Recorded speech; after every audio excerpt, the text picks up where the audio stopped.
Here's my review for the Alto Knights. It's been a while since Hollywood has made a gangster film, and when the Alto Knights came out, it came out during a time to where there was not a lot of films to see. So for me, as somebody who returns to the movies very frequent, I decided to go see the newest Robert De Niro gangster film, and I thought it was a decent experience. The best part of a gangster film is usually the story. So with the Alto Knights, I think the story is okay. Ultimately, you have an entire experience that is surrounded by the gang, the Alto Knights, that are run by the two characters of Frank and Vito, who are both played by Robert De Niro. For me, I think this is a good experience that was different from the other gangster films that I've seen, but ultimately, I think that this story could have been told in about an hour and 45 minutes, to where this movie's runtime is about 2 hours and 30 minutes, so I think they could have got to the point quicker, but ultimately, I think the dynamic between the two characters of Frank and Vito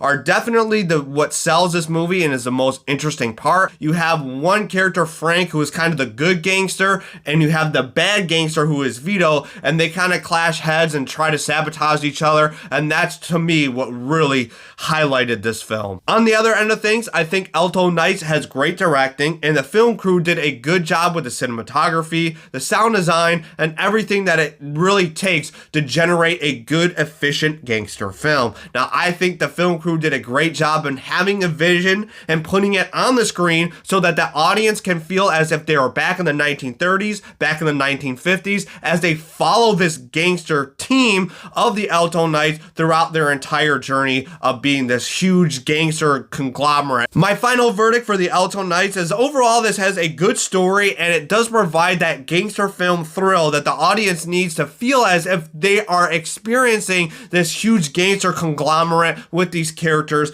in this world. But for me, I think the biggest problem that this film is going to face is when you're looking at Alto Knights and you're comparing it to the other gangster films that have come before it. Alto Knights does not compare at all whatsoever to those other films. If you were to ask me if I was going to watch Alto Knights over movies like Casino, Goodfellas, and The Godfather, there's absolutely no way, no chance that I'm picking the Alto Knights over those whatsoever. It's a decent experience, but overall, I just think that it's an entirely skippable film. So I'm going to give the Alto Knights a thumb sideways. I'll see you next time. Peace.